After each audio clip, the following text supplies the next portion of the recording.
Hingga Juli 2025, kasus demam berdarah dengue di Kabupaten Aceh Singkil terus mengalami peningkatan. Dinas Kesehatan setempat mencatat sedikitnya sudah terjadi 69 kasus DBD. Hingga Juli 2025, kasus demam berdarah dengue di Kabupaten Aceh Singkil terus mengalami peningkatan.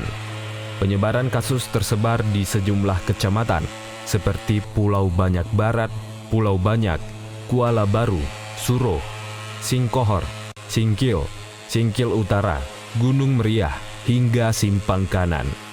Sebaran tertinggi tercatat berada di Kecamatan Simpang Kanan, terutama di beberapa desa yang dinilai rawan. Meski demikian, seluruh pasien yang menjalani perawatan saat ini telah dinyatakan sembuh. Jumlah kasus tahun ini mengalami kenaikan dibanding tahun sebelumnya.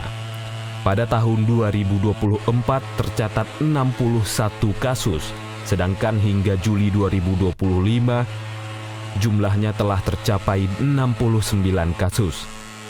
Kepala Bidang Pencegahan dan Pengendalian Penyakit Dinas Kesehatan Aceh Singkil, M. Raja Maringin menyatakan bahwa pihaknya telah melakukan berbagai upaya penanganan, mulai dari penyelidikan epidemiologi atau PE, pemberantasan sarang nyamuk hingga fogging atau pengasapan.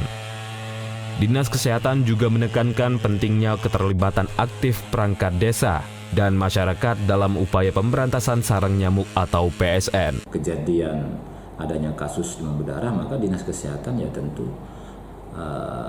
memberikan follow up bahwasanya ya segera lakukan PE, kemudian dimintain hasil laboratorium dari si pasien yang memang dirawat di rumah sakit supaya tegak diagnosa.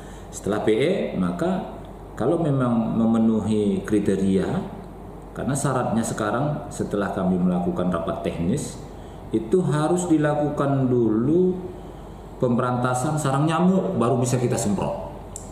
Kendati terjadi lonjakan kasus DBD, namun hingga saat ini belum ada korban jiwa yang dilaporkan.